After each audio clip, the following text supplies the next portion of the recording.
1982 fue un año importante dentro de la carrera del grupo. Tras su estrepitosa gira por España, John McGeoch fue expulsado del grupo, y un año después formaría con los exmiembros de Skids y el baterista de Magazine, The Armory Show. En menos de una semana, el grupo tenía que presentarse al programa Whole Great Crystal Test, y Robert Smith había llegado como reemplazo de McGeoch.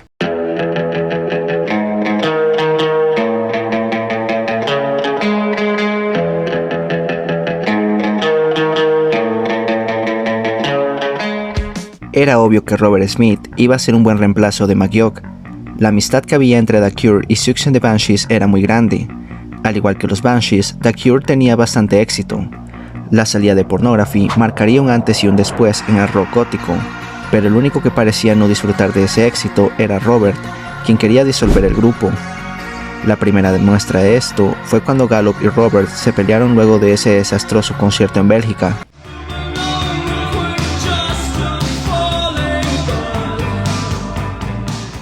Con la salida del bajista Simon Gallup, The Cure pasaría a convertirse en un dúo de synth-pop, esto con la salida del sencillo Let's Go to Bed. Cansado del grupo, Robert Smith saldría de The Cure y se uniría a Siouxsie and the Banshees luego de sacar el EP The Walk.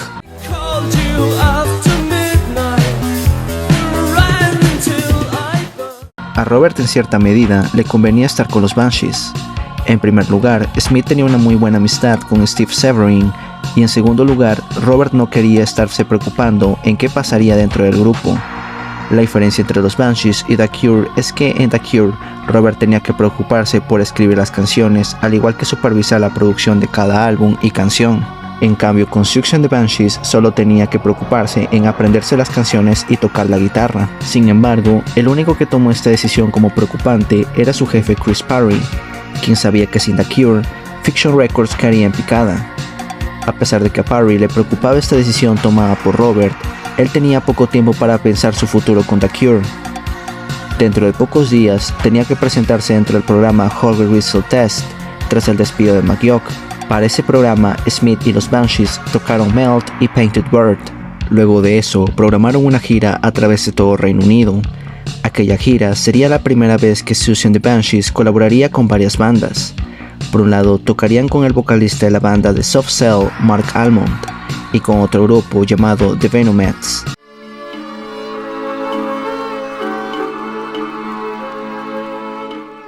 Después de estas giras, en 1983, el grupo tomaría un descanso, y esto sería una buena oportunidad tanto para Siouxsie como para Butchie para reactivar The Creatures.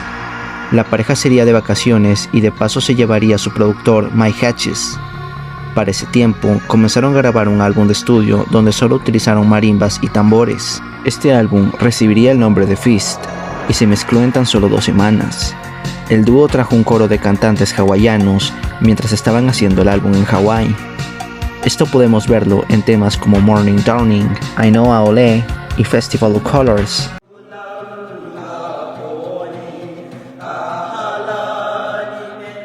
Sin embargo, de todas las canciones del álbum, la que más destacaba era Mystic Girl, tema inspirado de la novela de J.G. Ballard, Crash. A pesar de ser uno de los temas más experimentales escritos por Siouxsie Sioux, alcanzó el puesto 21 y junto a Happy House se convirtió en uno de los grandes éxitos de Siouxsie Sioux y Butchie dentro de The Creatures.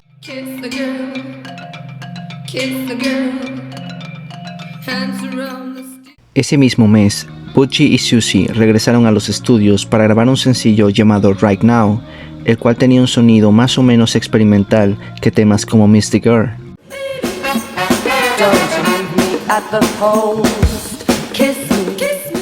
Mientras The Creatures se posicionaba alto en las listas, Robert Smith y Steve Severin formaron otro proyecto aparte llamado The Glove, banda la cual estaba inspirado de la música psicodélica y la cual tomaba el nombre de la película Yellow Submarine de The Beatles. The Glove sacaría al igual que The Creatures un álbum llamado Blue Sunshine. La idea de mezclar la psicodelia en la música no era nuevo. De hecho, incluso bandas de punk rock como The Damned en el álbum Music for Pleasure ya hacían esto en 1977.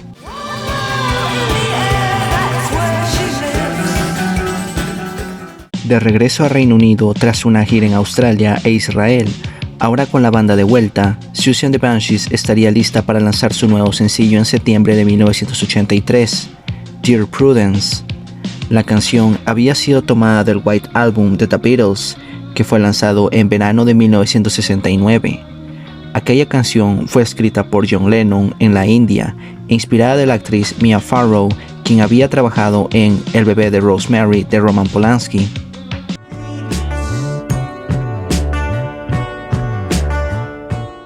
El hermano de Siouxsie curiosamente tenía el White Album de The Beatles y solía tocarlo diariamente. Siouxsie and the Banshees empezaría a grabar Dear Prudence en Suecia durante mitades de 1983.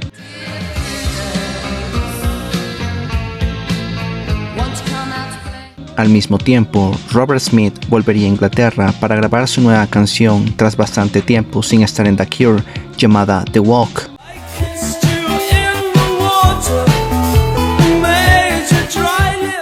A pesar del éxito del sencillo Dear Prudence, la inquietud que tenía la banda con expandirse permaneció.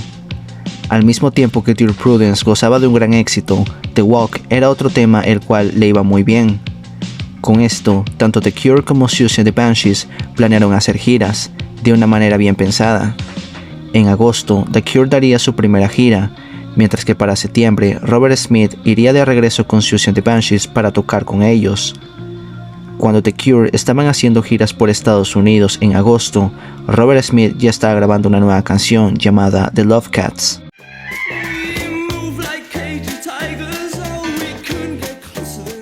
Para finales de 1983, Siouxsie and the Banshees comenzó a trabajar en su sexto álbum de estudio, el cual hizo durante el verano. De hecho, para ese momento ya estaba casi terminado.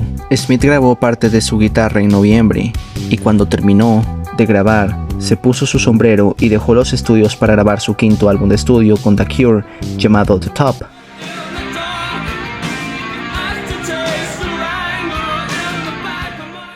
Mientras Robert Smith se fue a grabar con The Cure, los Banshees supervisaron las sobregrabaciones y las transferencias de cintas a digital. Todas las canciones estaban siendo mezcladas en Roadhouse Studio. Sin embargo, Siouxsie and the Banshees presentarían ya sus nuevas canciones en el programa The Tube, donde tocaban bandas en vivo. Algunas de estas canciones eran Running Town, Bring Me the Head on the Preacher Man y Blow the House Down.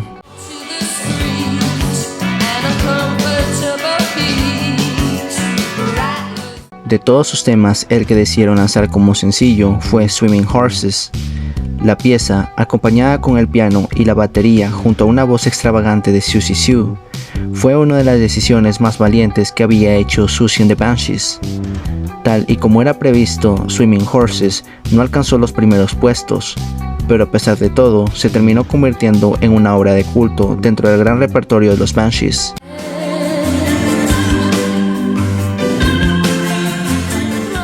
Después de varios meses de grabación y giras, el sexto álbum de estudio de Siouxsie and the Banshees fue lanzado.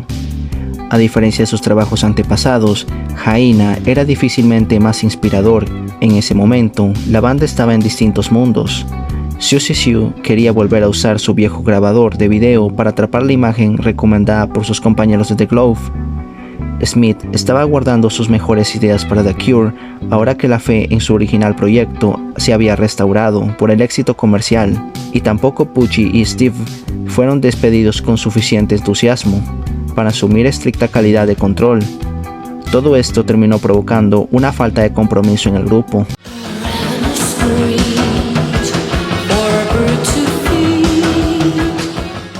Una de las cosas que suele comentar casi siempre Robert Smith en entrevistas es que él no estaba muy metido en Jaina, a pesar de que tocó varias canciones dentro del álbum. Después de The Glove y tocar música psicodélica, era hora de que Siouxsie and the Banshees se volvieran crudos otra vez, y pensé, ¿cuál era el camino en el que iría? Debería haber sido A Kiss in the Dream House 2 en vez de Jaina.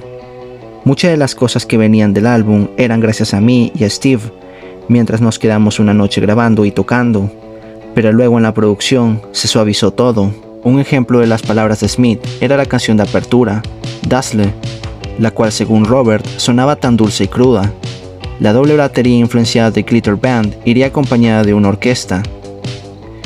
Jaina encontró a Siouxsie and the Banshees recogiendo sus huesos de su propio cuerpo. Era tiempo de que la banda tuviera una carne fresca.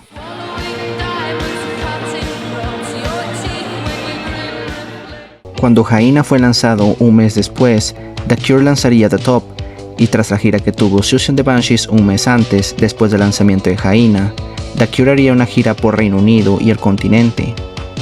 Como Budgie y Siouxsie se dieron cuenta de que The Cure daría conciertos, tomaron un descanso para irse de vacaciones a Bali. Afortunadamente, el único que estaba en casa en ese momento era Steve Severin, quien recibiría un mensaje de Robert Smith en Hamburgo. Robert había explicado que la sobrecarga de trabajo que tenía con The Cure y Siouxsie and the Banshees a la vez era inmanejable, y si en algún futuro lo necesitaran para una nueva tour, tendrían que darlo por descartado. De hecho, como comentó Robert, los problemas con Siouxsie and the Banshees ya los estaba teniendo desde el mes anterior, antes de las giras ya anunciadas. En mucha parte del tiempo, estoy todavía intentando tocar las partes de la guitarra de John McGeoch y fallo. Si yo siguiera con esto por un par de meses, yo sería el siguiente en sufrir una descomposición. Es como un acto de malabarismo, y tan pronto como no caiga, estaré bien. Lo que golpeó a Robert Smith aún fue el éxito que estaba teniendo con The Cure en su momento, intentando construir ese éxito y a la misma vez tocando con los Banshees. Robert Smith llegó un momento que sabía que tenía que escoger un camino, y ya sabía cuál era ese camino. Cuando la banda tenía que hacer giras, de una manera desafortunada, les llegó una carta de Robert Smith, la cual decía que por problemas de salud no tocaría con Siouxsie and the Banshees para la tour que tendrían en Reino Unido. Los Banshees no estaban felices. Esta situación ya había ocurrido 2 veces. Ellos eran capaces de llamarlo y ayudarlo, pero aquella era ya la 3ª vez. Robert Smith canceló varias giras en Europa para tomar un descanso en casa. Poco a poco, la gente había susurrado sobre los problemas que tenía Siouxsie and the Banshees con los guitarristas. La realidad era que en ese momento Siouxsie and the Banshees estaba metido en un grave problema.